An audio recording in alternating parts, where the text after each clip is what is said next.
दोस्तों तो इस वीडियो में बात करेंगे क्रिटिकल टेक आईपीओ के बारे में। ये सेमी आईपीओ आज ही ओपन हुआ है और ग्रे मार्केट में भी इसकी काफ़ी बढ़िया डिमांड है। तो चलिए देख लेते हैं कि कंपनी का बिजनेस फाइनेंशियल वगैरह कैसे हैं, आईपीओ डे 1 में कितना सब्सक्राइब हुआ है, आगे इसमें अप्लाई करना है या फिर नहीं करना है। वैसे वीडियो शुरू करने से पहले मैं बता दूँ, वीडियो सिर्फ और सिर्फ एजुकेशन और इन्फॉर्मेशन के पॉइंट ऑफ व्यू से बनाई जा रही है। तो कहीं भी इन्वेस्टमेंट से पहले अपनी खुद की एनालिसिस करें और अपने फाइनेंशियल एडवाइजर से भी ज़रूर कंसल्ट कर लें। सबसे पहले आईपीओ के डिटेल्स को देख लेते हैं। तो आईपीओ 30 जून को यानी कि आज ही ओपन हुआ है और ये 2 जुलाई को क्लोज होगा। लिस्टिंग डेट इसकी 7 जुलाई है। फेस वैल्यू 10 रुपये पर शेयर है। बुकिंग प्राइस 135 है और आईपीओ में 1000 शेयर्स का लॉट है। आईपीओ 40 करोड़ का है, जिसमें 2 करोड़ का पोर्शन मार्केट मेकर के लिए है। स्प्रेडेक्स एक सिक्योरिटीज जिसका मार्केट मेकर है और 38 करोड़ का पोर्शन फ्रेश इशू के लिए है। पूरा का पूरा आईपीओ फ्रेश इशू का आईपीओ है। ये सेमी आईपीओ है, कंपनी बीएसई सेमी के ऊपर लिस्ट होगी। आईपीओ में रिजर्वेशन पोर्शन को देखें तो इस आईपीओ में क्यूआईबीज के लिए करीब 50% का पोर्शन है, एचएनआईज के लिए 15% और रिटेलर्स के लिए 35% का पोर्शन है। आईपीओ की अगर एंकर लिस्ट को देखें तो आईपीओ के एंकर लिस्ट में आपको 8 नाम देखने को मिला है, यानी कि 8 एंकर इन्वेस्टर्स आए हैं। तो मात्र 40 करोड़ का आईपीओ है और इसमें 8 एंकर इन्वेस्टर्स आए हैं, यानी कि बढ़िया एंकर लिस्ट है। कंपनी के बिजनेस के बारे में बात करें तो कंपनी 2013 में इनकॉर्पोरेट हुई है। ये एक एआई ड्रिवन साइबर सिक्योरिटी और साथ ही सैस कंपनी है, यानी कि सॉफ्टवेयर एज अ सर्विस देने वाली कंपनी है। तो ये computer network, website, mobile app, cloud system और उनमें जो काम करने वाले लोग हैं तो उनको साइबर हमला यानी कि स्कैम और थ्रेट से बचाती है। तो basically company cyber security provide करने का काम करती है। इसके प्रोडक्ट पोर्टफोलियो को देखें तो इसमें थ्रेडकॉप, ऑटोसेक, तो इस तरह की कई सारे सर्विसेज देखने को मिल जाती हैं, जो कि अलग अलग तरह के जो साइबर सिक्योरिटी है तो उससे रिलेटेड काम करती है। यानी कि कंपनी वेबसाइट, ऐप और जो नेटवर्क है तो इनको सिक्योरिटी देती है। साथ ही कंपनी जो कर्मचारी है तो उनको भी फिशिंग और उनको भी जो साइबर रिस्क है तो उसे सिक्योर करने का काम करती है और नेटवर्क की सिक्योरिटी में जो भी कमी है तो उसको ढूंढने का काम करती है और उससे रिलेटेड कंपनी ट्रेनिंग भी देती है। कंपनी के क्लाइंट लिस्ट की बात करें तो इंडिया के अंदर BFSI, fintech, telecom, IT, health care, pharmaceutical, manufacturing, e commerce, तो इस तरह की कुछ कंपनियां हैं। वहीं पर कंपनी इंटरनेशनल मार्केट में भी अपने सर्विसेज देती है।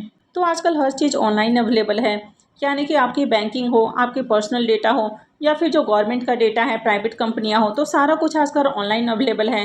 तो ऐसे में इस तरह की जो कंपनियां हैं तो इनकी भी इंपॉर्टेंस बढ़ जाती है। यानी कि अगर डेटा को सिक्योर करना है या और भी जो दूसरे तरह के साइबर रिस्क है तो उससे अगर कंपनी को बचाना है तो इस तरह की कंपनियों की ज़रूरत पड़ती है। तो बिज़नेस को देखा जाए तो बिज़नेस अच्छा है, हालांकि ये जो सेगमेंट है ये भी हाईली कॉम्पिटिटिव सेगमेंट है। अब कंपनी के अगर फाइनेंशियल को देखें तो यहाँ पर कंपनी ने 3 सालों का फाइनेंशियल पेश किया है, जिसमें 24, 25 और 26 का कंप्लीट फाइनेंशियल है। सबसे पहले कंपनी के एसेट को देखें तो कंपनी का एसेट साल दर साल बढ़ते हुए देखने को मिला है। इनकम को भी देखें तो साल दर साल कंपनी बढ़िया इनकम भी जनरेट कर रही है। 24 के अंदर कंपनी का इनकम 13 करोड़ है, 25 में 21 करोड़ और 26 में 36 करोड़ का इनकम है। प्रॉफिट को देखें तो फाइनेंशियल 24 में कंपनी का प्रॉफिट 3 करोड़ 20 लाख है, 25 में 3 करोड़ 81 लाख और 26 में 6 करोड़ 14 लाख का है। तो कंपनी बढ़िया प्रॉफिट भी जनरेट कर रही है। ईबिटा को भी देखें तो साल दर साल कंपनी का ईबिटा भी इंक्रीज हुआ है और अगर नेटवर्थ को भी देखें तो कंपनी का नेटवर्थ भी लगातार बढ़ते हुए देखने को मिल रहा। कंपनी के अगर रिजर्व को भी देखें तो साल दर साल कंपनी का रिजर्व भी बढ़ रहा है। अभी कंपनी के पास 15 करोड़ 86 लाख का रिजर्व है और अगर कर्ज को देखें तो मात्र 1 लाख का कर्ज है, यानी कि ऑलमोस्ट कंपनी डेट फ्री है। तो ये इसमें बहुत बड़ा प्लस पॉइंट है कि कंपनी पूरी तरह से डेट फ्री है, तो बढ़िया फाइनेंशियल है। कंपनी का इनकम और प्रॉफिट लगातार इंक्रीज हो रहा है, कंपनी के पास बढ़िया रिजर्व भी है और कंपनी पूरी तरह से डेट फ्री है। इसका ROE 34.95% है, तो ROE अच्छा है। ROC 34.35% है, तो ये भी अट्रैक्टिव है। डेट टू इक्विटी रेशियो 0 है, यानी कि डेट फ्री कंपनी है। रिटर्न ऑन नेटवर्थ इसका 25.57% है, तो ये भी बढ़िया है। पैट मार्जिन 16.73% है, तो पैट मार्जिन भी काफ़ी अट्रैक्टिव है। ईबिटा मार्जिन 24.73% और प्राइस टू बुक वैल्यू 4.59 का है।